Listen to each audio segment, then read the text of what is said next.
Welcome, everybody, to Midday Magazine for this Tuesday, March 11th, 2025. Have your host, James, here, and I am joined right now by David Farmbrough and Realty Radio. Let's talk some radio. Let's talk Realty with David and get into some fun stuff here. David, thank you very much for joining us. How you been? I've been very well, thank you. It's wonderful to be with you again. Always appreciate the time, the topics. We get to really dive into some things in the real estate area that we don't always get a chance to do that with. And this one, I think, is an important one, and one that buyer, seller, people just thinking about it out there are going to find this a very informative and interesting topic, because we're going to talk about home inspections. Let's dive into this one, David. Right. And it's something that is very important because you're making a big financial commitment, and it's also where you're going to be living. Now, a lot of what the home inspectors check is things like safety. And there are some things which we let go in our own homes, but when you're selling it, it all goes under the microscope. And sometimes there are things that you didn't even know were a safety hazard that might be identified. So you kind of give us that's a basic breakdown of what a home inspection is. Is there parts of a home inspection that we wouldn't realize, especially if we haven't had one done before? Yes, and the home inspector tests a lot of things. Now, when you go and you look at a house to see if you want to buy it, depending on the individual, some people are only in there for 5 or 10 minutes. They just walk in, walk out and say yes or no. Some people take 30 to 45 minutes to look around a house, and it obviously depends on the size. But the home inspector is usually there for 3 to 4 hours. And again, that just depends on the size of the home, how many outbuildings there are. Some of these houses, you've got 5 bedrooms, 3 bathrooms, and 2 3-stall garages. Well, he's going to be there for 5 hours to do that. If it's a 2-bedroom home with no garage, he'll probably get it done in probably 2 hours. But a lot longer than we spend when we just go for our walk around. When it comes to home inspection, they're inspecting the whole house too, right? I mean, crawl spaces, little areas you might not have thought of. They do. Most of the home inspectors are extremely conscientious, or in fact, all of the ones I've worked with have been. And what they have to do is, if you have a roof space, then they have to go up into the roof space if they can. If it is not acceptable, then they'll at least try and look up there and shine a flashlight round. And they're checking for things like the structural integrity of the roof. So if they see any beams have been cut or anything's rotten, they'll report that. They'll look at things like whether there is any mold on the wood, although they don't like to call it mold because it might be something that's a different type of microbial growth, and they'll always, if they see anything like that, they'll always say this must be tested by a specialist. The other thing they check when they go into the roof is for insulation. Because most homes, depending on the age of the home, will have something. It'll either be a modern cellulose insulation, which is very efficient, or it'll be something like fiberglass. But if it was fiberglass insulation that was put up there in the 70s or 80s, you may only have about 4 inches of it. Now they recommend about 12 inches. Now, if you go back in time to the 40s and 50s, then you might have a vermiculite insulation, which can sometimes contain asbestos. And that's something that the home inspector might discover that the homeowner just didn't know about, because who goes up in their roof space unless they need to, run some new wires for their lighting?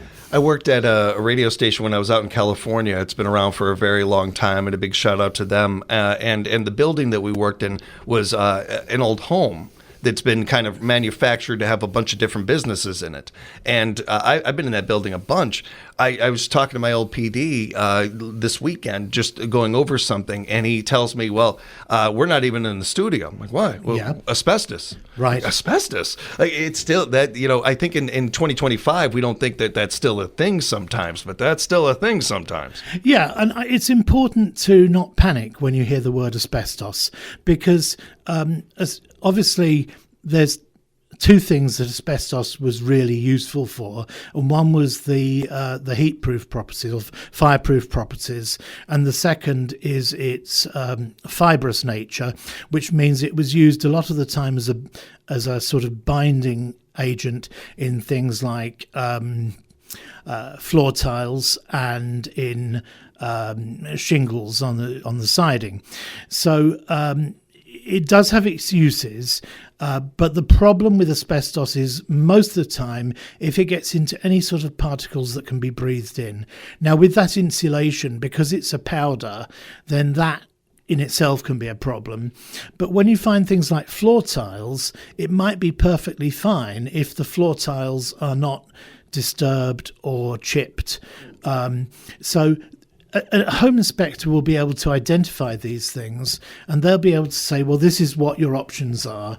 You can either have these taken up professionally by people with the correct equipment and hazmat suits and things, or you can enclose it, and in those cases they're not touched. But a home inspector will have a pretty good idea of whether something is likely to contain asbestos. They won't say this contains asbestos. They'll say in floor tiles of this type from this era, they most often contain asbestos, and therefore you should exercise caution if you want to replace them. David, who does the home inspections? Well, home inspectors have to be licensed by the state, and they go through quite a rigorous training course. They are extremely knowledgeable. They also, in our state, they tend to be members of a professional association which has the highest standards. They have requirements about what they have to inspect, and they're allowed to do limited testing.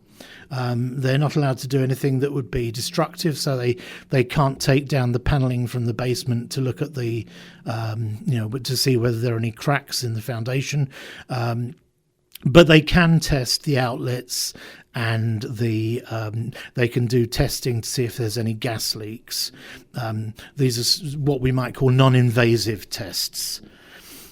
I think for some people, they might think that these were done by realtors or some of these things. It's interesting to hear, it's an actual profession, it's an actual job and some of that. And I find that part very interesting. Yeah, and the nice thing is that these home inspectors are usually really conscientious. They know that it's someone's home, and they know that the person's going to be investing a substantial amount of money. They'll often point out things that we didn't even think about.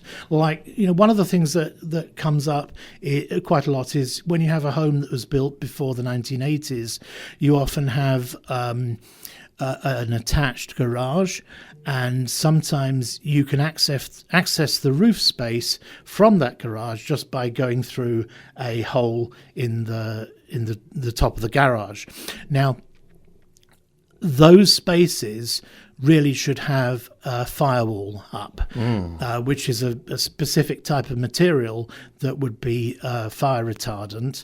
And the reason for that is that many house fires start in the garage because you've got your vehicle, you've got fuel, and often other materials there. And this would just help prevent it spreading to the house. They also check things like whether there are fire doors between the house and the garage, because if you don't, then again, the fire can spread a lot more quickly than if you have that in place. A quick hypothesis for you, David, because I think that sometimes if you think of a home inspection and you're a seller and they come in and they're inspecting it, what are they going to find wrong? This could bring down value. Yeah. To me, and again, this is not my wheelhouse. I'm learning from you and others. Yeah. That's a good thing, because I can get more for my home. If they do this inspection and say A is wrong and I got to fix A, I fix A, I'm able to, possibly, charge what I wanted to for my home, or even more possibly. This can be a good thing overall for sellers. This is one of the questions about when a home inspection is done, because traditionally a home inspection is done after the offer is accepted. Now, not every offer has a home inspection contingency. Sometimes when there's a very competitive situation, a buyer will choose to forego a home inspection because they want to make things easier for the seller so they can have a competitive advantage over another buyer. But most of the time, an offer will have a home inspection contingency, which will mean that once the seller has accepted the buyer's offer, the buyer then has a certain period, usually about 2 weeks, to get a home inspector in. And then whatever the results of that inspection are, then there may be some further negotiation. Now, you raise a very good point. A seller can actually have a home inspection done themselves. And this is a very good way of preparing a home for sale. Now, there is a potential that you could open Pandora's box. So your home inspector could reveal so many things that you have to address. And if you don't have the money to address them all, then you'll be in a situation where legally you have to disclose them because you're now aware of them. But it is one very good way to prepare a home if you have the resources to deal with it. Home inspection usually costs between $400 or $500. Because you are using somebody who is skilled and qualified, who spends a lot of time at the property, and then after they've been at the property, they have to prepare the report, and that all takes time and equipment as well. So it isn't just something you want to say, yep, we'll have a home inspection when we're selling, but it's something that you should seriously consider, because if you can then present that report to a buyer and say, well, look, these things came up and we've addressed them all, the buyer will have a lot of confidence. Now, if I'm representing a buyer when a home inspection report has already been done, I'll say to the buyer, you must bear in mind that this report was not done for you, it was done for somebody else. So if there's a mistake in the home inspection report, you don't have the protection of being able to go back to the home inspector and say, hey, you made a mistake. So sometimes a buyer, even in those situations, would want to have their own inspection done. Was there any more that you want to? I feel like you answered pretty well already before I even asked, really. When should a home inspection be done? Yep. Kind of nailed that one. Any more you wanted to add to that? Or? No, there's nothing more really. Just that sometimes what happens is that the home inspector identifies certain things that need a further investigation. So one example is the mold test that we talked about before. But there can be all sorts of things that require a specialist investigation that they might put in their report, like you might need a structural investigation if there's something wrong with the foundation, or if they identify a problem with the gas line, then you'll want to get a gas inspector in to look at that. We're talking Realty Radio with our friend David Farmbrough. And David, what are the most common issues that come up during a home inspection? Well, almost every home inspection, even when it's a home that looks perfect, will have some things come up. And I usually say to buyers, just to prepare them, that you'll probably have between about 10 and 20 things on this home inspection. And when I say things, I'm talking about things that are identified as defects. So these are the, if you like, there's a sort of traffic light system. So there's the red, which would be the defects.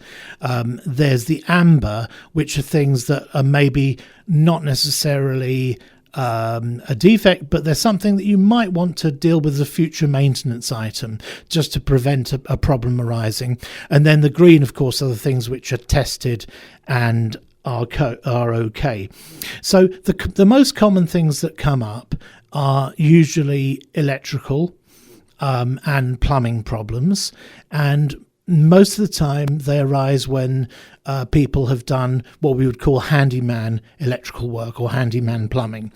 Now, people can do their own electrical work in their home, but obviously it's sensible to know what the rules are and what the code is, and a lot of people don't know that. Some of these things I can see when I walk through a house.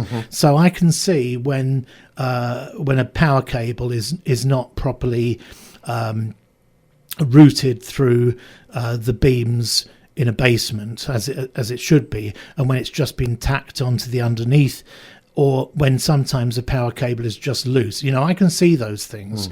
But a home inspector is much more detailed. So they will go to the electrical panel, they'll unscrew the cover, and then they'll look at all the connections, and they'll look for things that we wouldn't even think about, like whether somebody has put 2 circuits on one lug, which might overload it, or sometimes they might tap a ground in with a neutral, which was very common about 30 years ago.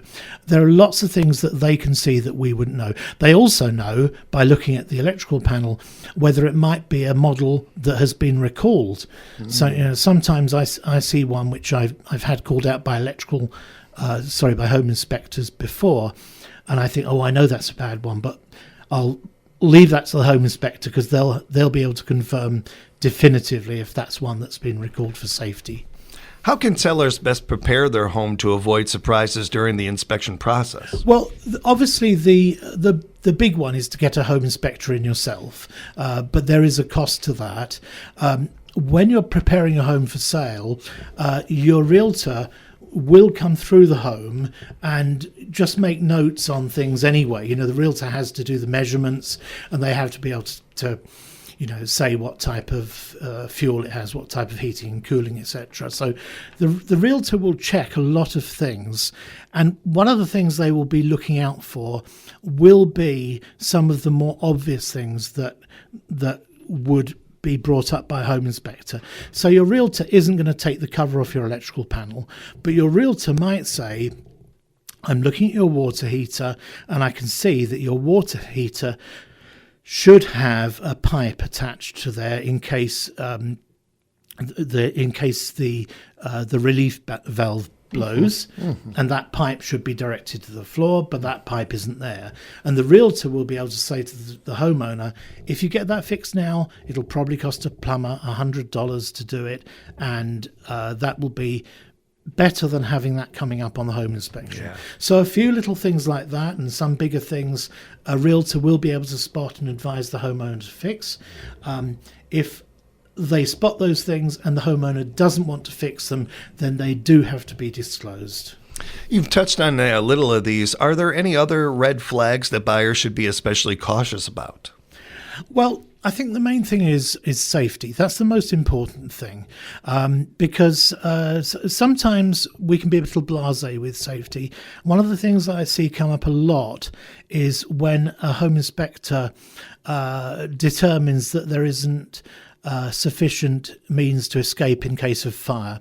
And this might be something like you have a bedroom in the basement, but if you look at the window in the bedroom, it is not large enough, or it is not sufficiently close to the floor to be an egress window. And sometimes people say, well, that's all right, because we'll just use it when our friends come to stay. Okay, so what if your friend comes to stay and then the staircase catches fire? Well, sorry, but your friend isn't going to do very well.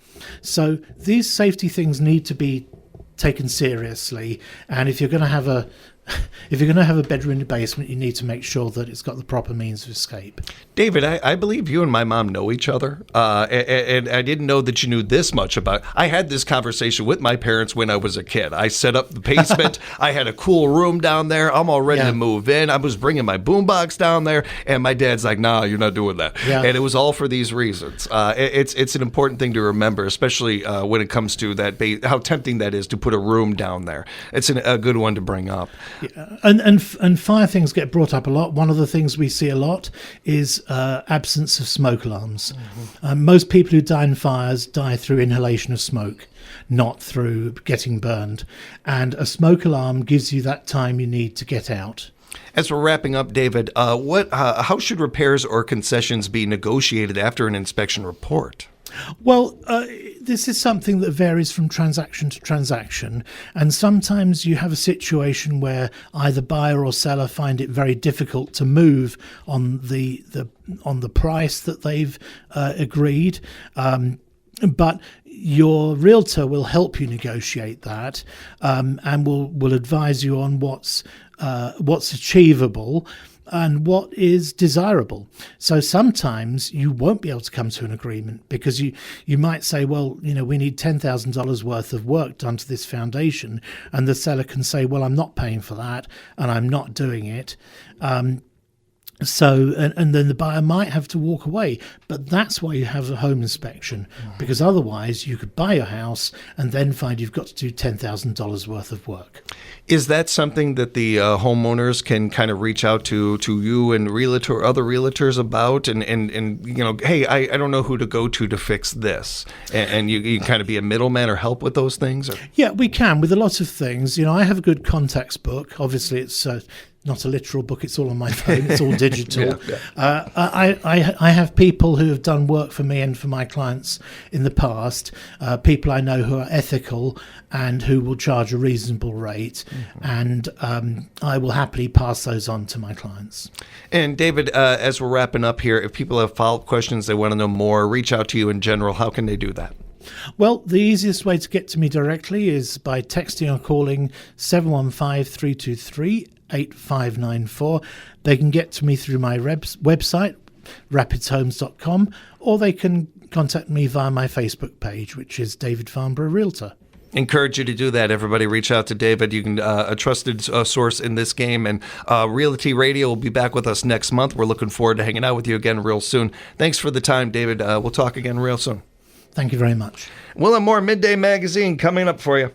On Wednesday's edition, in part 1, we'll have our friends, family natural foods, Stephen and Katrina Hittner. And in part 2 tomorrow, Encourage with Kim Shields and Linda. We'll have Linda and Casey and Elizabeth with us. We're going to talk about the Prairie Chicken Festival coming up. Thursday, UW Extension's Laura Huber will be with us, and we'll have more for you on Friday. We do have some Wisconsin basketball Big Ten tournament going on, so that might interrupt some of our programming. Keep that in mind, everybody. And keep in mind, you can catch all of these interviews and future interviews at civicmedia.us.